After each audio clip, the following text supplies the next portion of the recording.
Learn pharmacy दुनिया में बच्चों आपका स्वागत है। तो बच्चों आज हम बात करेंगे आरआरबी फार्मासिस्ट के सिलेबस की। तो बच्चों इस पॉइंट पे हम चीज़ें मेन मुद्दा हमारा यही है कि हम जो आरआरबी फार्मासिस्ट की तैयारी कर रहे हैं उसका सिलेबस सर क्या है। तो सिलेबस देखिए बच्चों, तैयारी करना बड़ी बात नहीं होती है, तैयारी बच्चे सभी लोग करते हैं, लेकिन यदि आप सिलेबस के अनुसार तैयारी करते हैं तो आपका सही टाइमिंग पे सही समय पे आपका कंप्लीट हो जाएगा, आप एग्ज़ाम के लिए पुष्ट माने जाएंगे। तो बच्चों यही चीज़ें हमें लगा है कि इसका वीडियो आपको बना दें ताकि आप चीज़ को इस बात के लिए पता हो जाए। तो देखिए हमारे government of India ministry railway के द्वारा ये नोटिस बोर्ड है, जो हम नोटिस को डाउनलोड कर चुका हूँ और आप भी डाउनलोड किए ही होंगे। तो बच्चों इसी पॉइंट पे हम चलिए स्वाइप करते हुए चलते हैं आगे।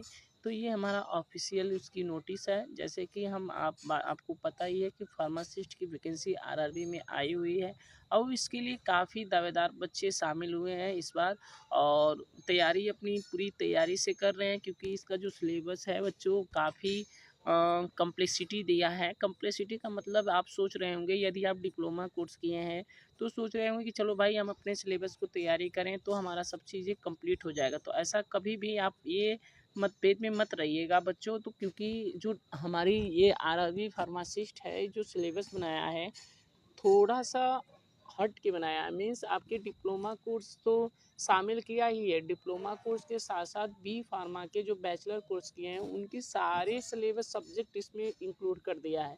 तो बच्चों आपको डी फार्मा का सिलेबस ही नहीं, साथ में उससे आपको एडवांस तरीके से पढ़ाई करनी पड़ेगी और चीज़ें हैं जिससे जैसे कि हम आपको पता है कि इसमें आपको टोटल 100 क्वेश्चन होंगे, 100 मार्क के होंगे, जिसमें से आपका प्रोफेशनल एबिलिटी के 70 क्वेश्चन माने जाएंगे।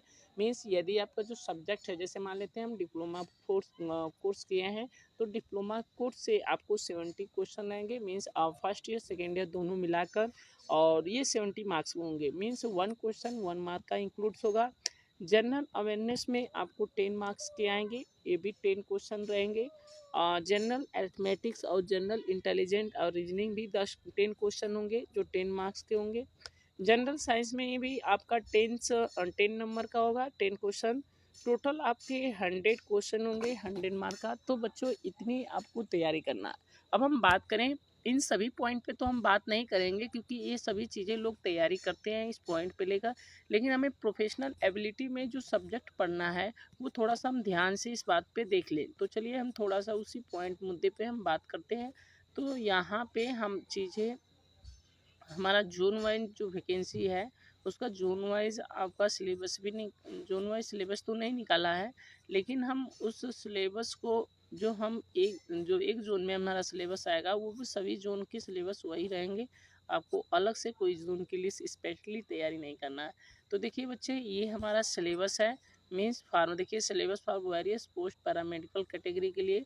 तो यहाँ पे देखिए बच्चों फार्मासिस्ट एंट्री गेट की जो सिलेबस है ह्यूमन एनाटॉमी है। ह्यूमन एनाटॉमी में सारे सिलेबस रहेंगे, सारे जो टॉपिक है वो सारे टॉपिक आप अच्छे से पढ़ लीजिएगा, चाहे वो बी फार्मा हो या डी फार्मा हो, दोनों के लिए सेम है।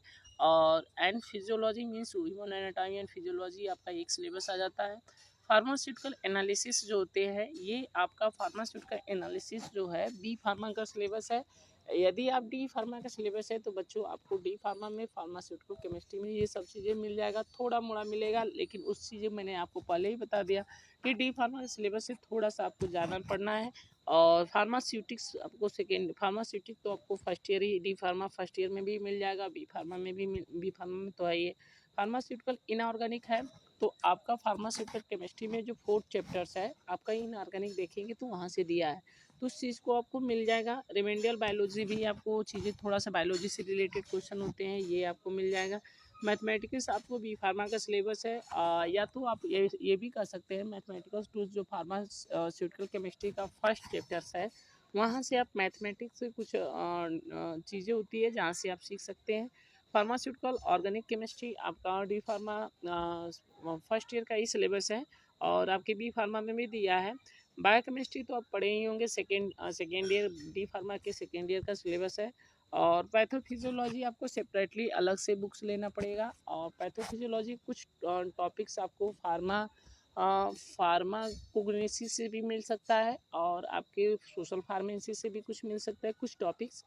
तो ये सारी आपने तो आपको फार्मा पैथोफिजियोलॉजिस्ट की बुक्स लेनी पड़ेगी। या कंप्यूटर्स एप्लीकेंट यदि बुक्स नहीं लिए हैं तो आप जिससे भी तैयारी कर रहे हैं वहाँ से आपको ये सब चीज़ें पढ़ाया जाएगा। तो application in pharmacy environmental science तो आप जानते ही हैं, इन्वायरमेंटल सेकेंड ईयर का सिलेबस है, वहाँ से आप पढ़ सकते हैं। फार्मेकोलॉजी से आप चैप्टर क्वेश्चन आ सकते हैं।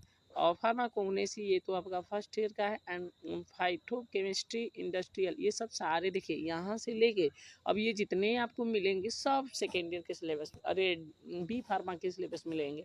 तो देखिए बी फार्मा के सिलेबस तो मिलेंगे, लेकिन उसके साथ जो बच्चे आप पढ़ेंगे वो आपके सारे टॉपिक डी फार्मा में भी दिए है। इसका मतलब ये नहीं कि आपको वहाँ से उठकर बी फार्मा के सारे सिलेबस पढ़ना है।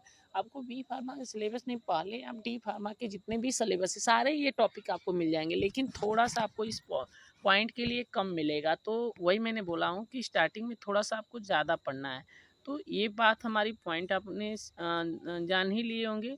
जैसे कि यहाँ पे मैंने स्वाइप कर दिया है तो नीचे चला हाँ यहाँ से ये सारी चीज़ें हैं, जैसे मॉलिक्यूलर बायोलॉजी है, कॉस्मेटिक साइंस है, इन्वायरमेंटल फार्माकोग्नोसी है, एडवांस इंस्ट्रूमेंटेशन है, ये डाइटरी सप्लीमेंट है, न्यूट्रासिटिक है, या फार्मा मार्केटिंग मैनेजमेंट है, या सोशल एंड प्रिजर्वेटिव फार्मेसी है। तो ये सारे सिलेबस आपके बी फार्मा के हैं। अलग अलग सेमेस्टर में ये सारे सब्जेक्ट पढ़ाए जाते हैं। तो बच्चों अब थोड़ा सा आपको आप देख ही लिए सिलेबस क्या है, क्योंकि सिलेबस में आपको काफ़ी कम्प्लेक्सिटी दिया गया है और आपको थोड़ा सा हट के तैयारी भी करना है और काफ़ी इस चीज़ को एनालिसिस करके पढ़ना है। तो बच्चों काफ़ी भीड़ भी है मार्केट में, लेकिन हमको भीड़ से अलग तरीक़ा से पढ़ना है। तो सिलेबस ध्यान में रहे और सिलेबस के अनुसार ही पढ़ाई करें। आपको कम समय में है, क्योंकि इसके एग्ज़ाम आपको करीब नवंबर या दिसंबर या जनवरी में आपके फर्स्ट वीक या सेकेंड वीक में आपका एग्ज़ाम हो सकता है। तो ये सारी चीज़ें हैं। तो आप उम्मीद किए होंगे हमारी वीडियो अच्छी लगी होगी। अगर वीडियो अच्छी लगी है तो सब्सक्राइब करना ना भूलें, ताकि नेक्स्ट वीडियो मैं आपको ऐसे ही अपलोड कर सकूँ। तो बच्चों, क्योंकि आप सब्सक्राइब करेंगे तो यही हमारी मोटिवेटिव है। अगर आप नहीं सब्सक्राइब करते हैं तो हमें लगता है कि मैं चैनल सही नहीं बनाया है, डीमोटिवेट होंगे आपके। एक लाइक और एक सब्सक्राइब करने से मैं मोटिवेट हो सकता हूँ। तो बच्चों चलते हैं, इसके लिए बाय बाय। मिलेंगे नेक्स्ट वीडियो में हम नेक्स्ट टॉपिक के साथ। तो बच्चे बाय, फिर मिलेंगे।